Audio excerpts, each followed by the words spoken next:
мнение уж не обессудьте. Итак, мы подвели итоги, видим динамику роста 4,5% в годовом измерении. Давайте поговорим о прогнозах. Пока не буду переключать данные, чтобы вы просто увидели ту логику, о которой я говорю в своих прогнозах.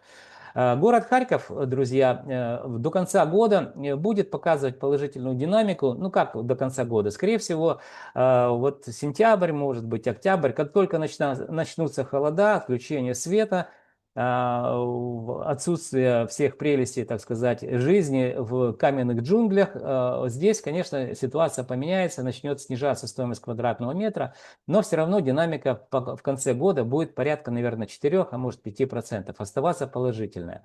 Город Полтава, я думаю, что динамика роста замедлится, будет меньше, но все равно до конца года увидим где-то порядка, может, 8% рост.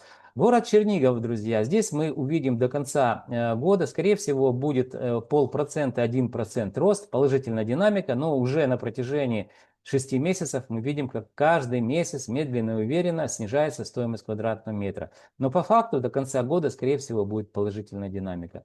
Город Сумы, я думаю, что будет где-то, может быть, минус 0,5%, 1% снижения по социальному жилью до конца года. Почему? Потому что внешние факторы, которые влияют на рынок недвижимости, это приближающая линия боевого соприкосновения или фронт, она, в общем-то, вот этот фактор, он делает свое дело. А с учетом того, что обещает холодную зиму, без света, воды и всех прелестей, так сказать, современной жизни, то, естественно, вот эти каменные джунгли в буквальном смысле превратятся в каменные мешки, где невозможно будет нормально жить. Соответственно, о стоимости квадратного метра, которая по каким-то причинам показывала динамику роста, не придется говорить. В целом, я думаю, что к концу года по региону мы увидим где-то, наверное, в районе снижения за счет Сум, Чернигова, где-то в районе, может быть, 3%. Вот такая в целом динамика будет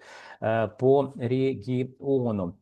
Останавливаю показ слайдов, друзья. Ну и мы с вами очень подробно поговорили о ретроспективе, то есть что было год назад, подвели итоги, зафиксировали погоду рынка недвижимости на сегодняшний день, то есть на июль месяц, конец июля, и поговорили о прогнозах. То есть я вам с цифрами показал, что предполагаю, что снижаться недвижимость будет в двух городах Сумы, Чернигов. Харьков, возможно, ближе к декабрю будет снижаться. В итоге у вас появилась полная картинка того, что произошло и будет происходить с недвижимостью. Поэтому, друзья, пора прощаться. Лайки, дизлайки ставьте данному видео, это помогает в развитии. YouTube алгоритмы работают лучше, то есть больше привлекают людей к просмотру видео, естественно. Друзья, также должны помнить, что я ваш скромный слуга, и компания Олимп Консалтинг готовим ежемесячные обзоры рынка недвижимости и, в общем-то, которые вам, эти обзоры, могут стать путеводной картой в каменных джунглях рынка недвижимости. Поэтому, друзья, не скупитесь на лайки, дизлайки, пишите комментарии, я с удовольствием отвечу людям, которые о чем-то мне, ну, адекватным людям, которые не ругаются, там, не пишут всякую фигню мне, а задают вопросы нормальные. Отвечу, конечно же, отвечу. И помните, еще раз помните, что я трачу очень много времени и энергии, поэтому подписывайтесь и до встречи в следующих моих видеороликах.